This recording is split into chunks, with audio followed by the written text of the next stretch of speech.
BJP और देखा जाए तो एकनाथ शिंदे की शिवसेना से अजित पवार की एनसीपी को अलग करने में पूरी तरह से जुट गए हैं नवाब मलिक। ये इसलिए कहा जा रहा है क्योंकि जिस तरह से नवाब मलिक लगातार स्टेटमेंट देते नजर आए हैं, पीएम मोदी के चेहरे पर चुनाव न लड़ने का फैसला लेते नजर आए।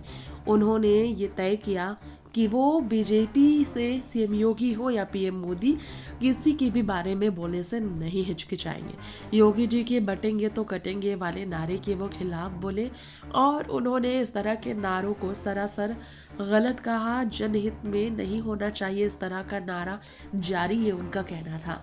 अब नवाब मलिक का कहना है कि बीजेपी मोदी जी की पार्टी उनके खिलाफ प्रचार कर रही है। इससे ये पता चलता है नवाब मलिक कहना चाहते हैं कि महायुति में बीजेपी और शिवसेना दोनों ही अजीत पवार के साथ खड़ी नहीं है।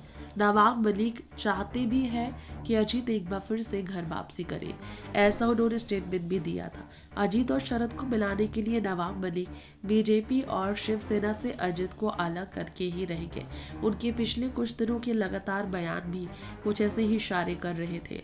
जी हाँ, वे मोदी के फोटो को इस्तेमाल वो नहीं कर रहे हैं प्रचार के लिए। मोदी जी को लेकर उन्होंने कहा कि ये उनकी अपनी मर्जी है किसका फोटो इस्तेमाल करें और किसके नाम पर वोट मांगे। विचारधाराओं पर वोट मांग रहे हैं, वो उनका कहना है कि अपने नेताओं को फोटो इस्तेमाल करने का उन्होंने फैसला लिया, यानी कि महायुति में होकर बीजेपी और शिवसेना नहीं बल्कि सिर्फ अजीत पवार की एनसीपी के ही नेताओं के चेहरे पर नवाब मलिक ने लिया फैसला विचारों को डट कर खड़े रख कर इस्तेमाल करने का चुनाव में। ये उनका फैसला है कि विचारों से वो कोई समझौता नहीं करेंगे, चाहे बीजेपी हो या फिर शिवसेना। नेक्स्ट नाइन न्यूज़ से तृप्ति की रिपोर्ट।